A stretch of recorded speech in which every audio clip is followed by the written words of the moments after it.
Ek sê weer, Psalm 139 is seker een van die beste beskrywings van hoe God 'n oog hou oor sy kinders.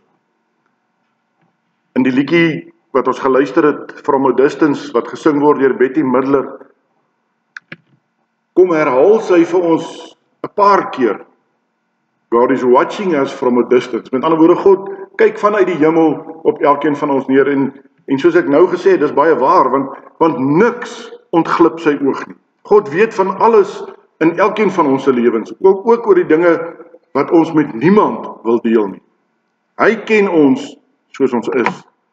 Geen skrifgedeelte skets God se alomteenwoordigheid ook beter as Psalm 139. Daarom, as ons terugkom na ons tema toe, stap die pad saam met God.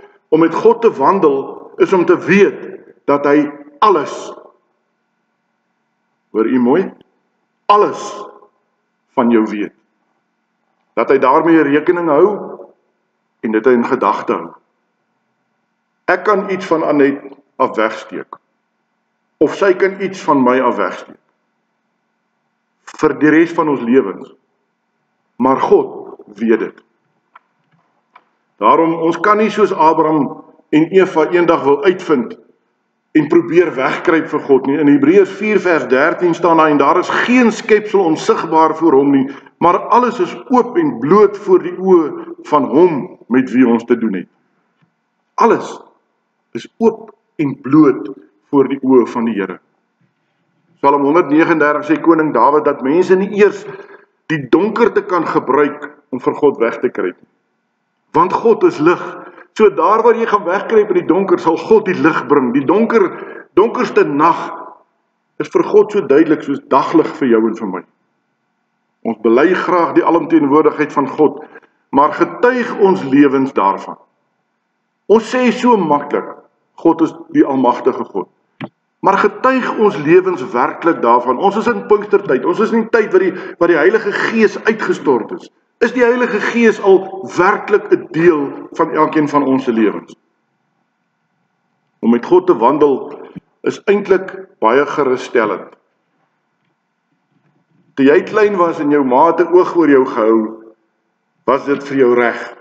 My eie ma het baie gesê, sy was goed, en dan, voor ek nou skool toe is, dan speel ek daar buite, dan kom ek en dan skree ek, ma, dan sê sy, joe, dan hardloop ek uit, dan speel ek verder, ek wil net weet sy's daar, want ek weet, sy hou 'n oogie oor dit wat ek en jy doen. Nou, om met God te wandel, bring vir ons daardie gerusstelling. Dawid sê in Psalm 32 vers 8, ek wil jou onderrig en jou leer aangaande die weg wat jy moet gaan, ek wil raad gee, my oog sal op jou wees.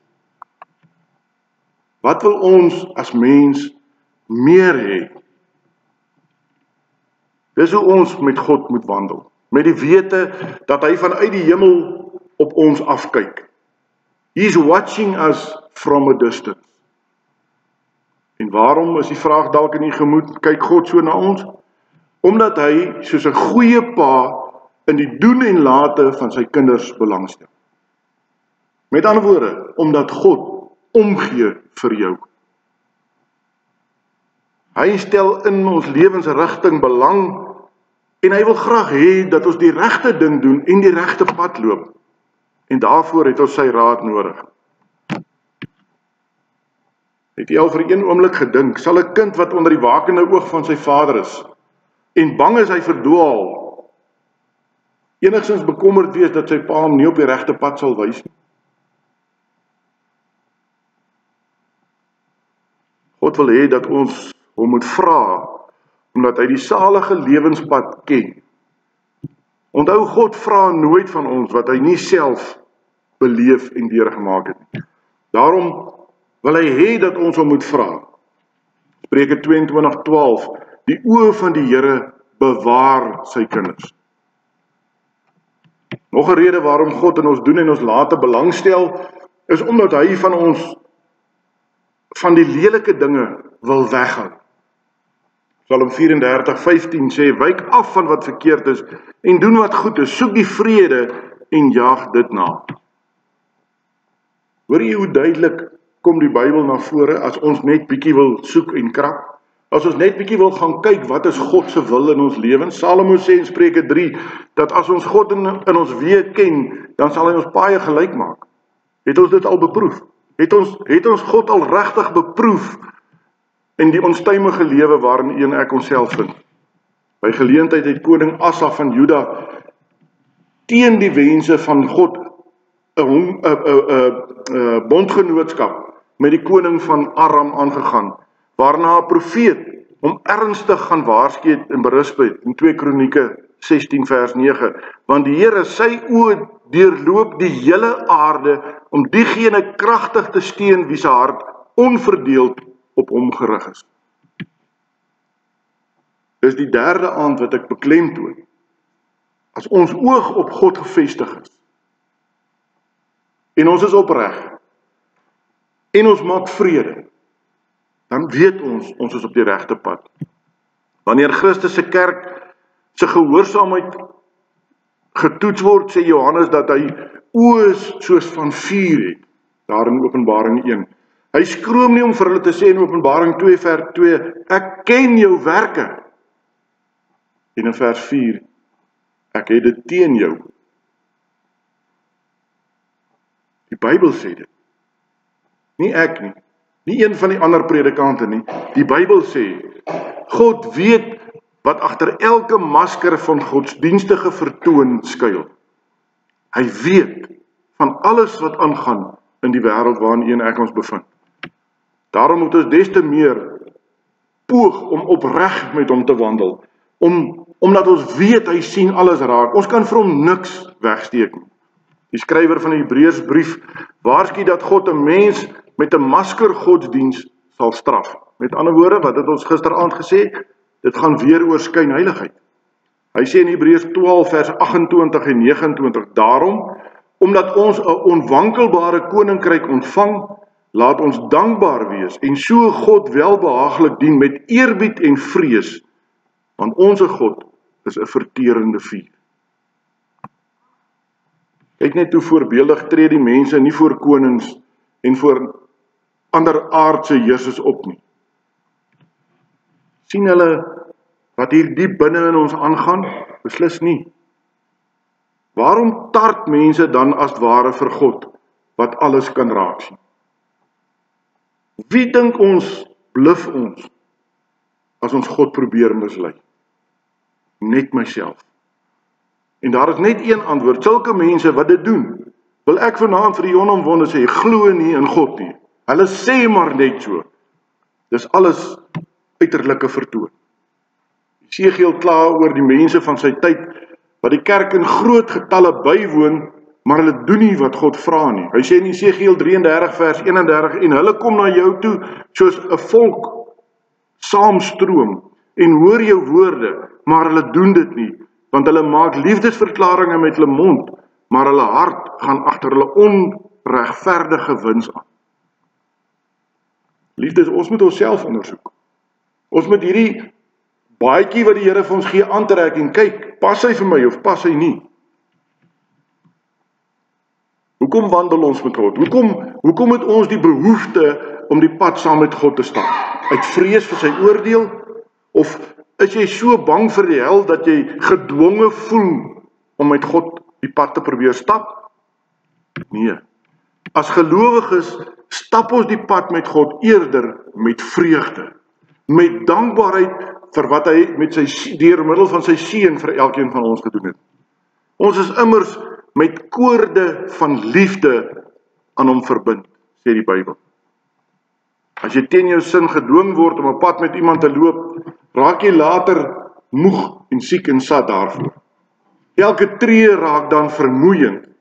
Jou hele wese begin naderhand wegdryf van daardie dwingladdy af. As die geloofspad nie 'n lus, nie 'n lekkerte is nie, dan word dit 'n las. So, 'n mens kan ons nie met God die pad wandel, as jy dit gedwonge moet doen nie. Baie kerkgangers oorweeg dit nie eens om met God te wandel nie, omdat die vreugde daarvan sien hulle net eenvoudig nooit in nie.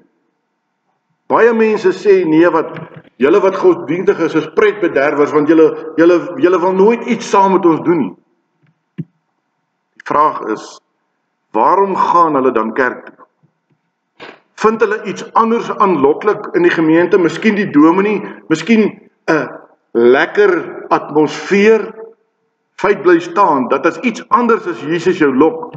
Luister wat sê Christus oor Johannes die Doper se gewildheid onder baie Jode, daar in Johannes 5 vers 35, hy sê, hy was 'n lamp wat brand en skyn, en julle was gewillig om julle vir 'n tyd in sy lig te verbly. Hoor jy mooi? Vir 'n tyd in sy lig te verbly.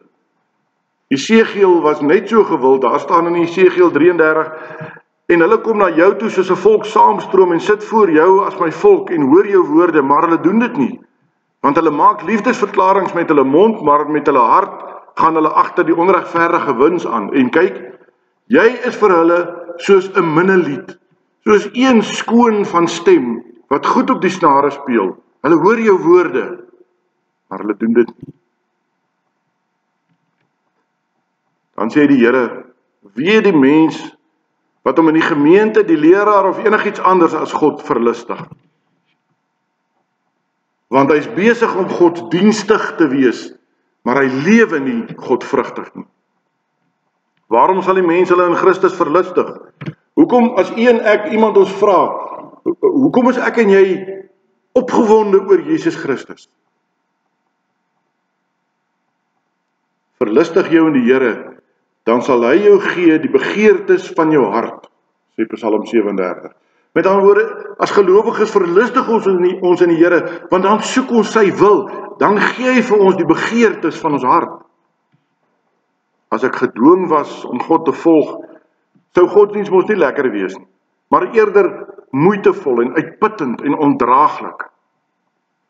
God het niemand die hemel in ruil vir godsdienstige moeite of opofferings gegee. Formele godsdienstbeoefening en die uitvoer van sekere pligte skiet ver te kort as dit kom by die pad wat ons moet stap met God. Dit gaan oor jou hele hart en jou hele siel en jou hele verstand moet jy God mee lief hê. As jy nie daarvoor kan sien, bly liewer weg. Bly liewer weg. Dis soos die nagmaalformulier sê, dat ons nie onwetend kwaad oor onsself eet en drink. God geniet dit as gelowiges die pad saam met hom wil stap. Hy leer ons wonderlike dinge, selfs dinge wat vir ongelowiges dalk glad nie sin maak nie. Hy leer ons om nie net ons dierbares lief te hê nie, maar ook ons vyande. Hy sê in die Bybel, bid vir die owerhede wat oor jou aangestel is. Hy leer ons om nie net in weersin in die weë van die goddeloses te hê nie, maar ook moet ons 'n weersin in ons eie sondes hê. Hy leer ons nie net om niemand seer te maak nie, maar hy leer ons om goed te doen. Hy leer ons om heilig te leef, omdat hy alles van ons raak sien. Die Bybel, as 'n mens gaan kyk, is seker vol teenstellings. As jy nie met God wandel nie, wandel jy met Satan. As jy nie die knie voor God buig nie, dalk buig jy die knie voor Baal of voor Mammon. Ek en jy het die geleentheid om elke dag vir of teen 'n lewe te kies waar ons die pad saam met God stap. Die vraag is, hoe lyk jou lewe? In die lewe waarin u en ek is, veral in die korporatiewe wêreld, word daar baie van doelwitte en mikpunte gepraat. Mense word aangemoedig om doelwitte te stel en dan moet hulle dit probeer behaal en hulle moet rekenskap gee van dit wat hulle doen. Hoe vaar ek? Wat het ek al bereik? Is ek nog op koers met dit wat ek beplan het? En in die meeste gevalle is dit stoffelike doelwitte. Doelwitte wat te doen het met ons werk of ons opbrengste of wat dit ook al mag wees. Maar wat van geestelike doelwitte? Het ek en jy al ooit vir onsself 'n geestelike doelwit gestel? Sal dit nie goed wees om doelwitte te hê en rekenskap aan mekaar te doen rondom dit? Kom ons vra onsself bietjie 'n paar vragies af. Wandel ek werklik met God? Nie is ek godsdienstig nie, lewe jy godvrugtig, wandel ek werklik met God. As jy twyfel, wat verhoed jou? Wat keer jou om nie daardie wilsbesluit te kan neem nie? Wat is daar wat 'n remskoen is aan die geestelike gang van jou lewe? Onthou in Psalm 1 vers 1 staan daar, welgeluksalig is die man wat nie wandel in die raad van die goddelose en nie staan op die weg van die sondaars en nie sit in die kring van die spotters nie. Let net so 'n bietjie op die werkwoorde. Eers wandel, daar staan wat nie wandel in die raad van die goddeloses nie. Dan staan daar wat nie staan op die weg van die sondaars nie. Dan sê hy, wat nie sit in die kring van die spotters nie.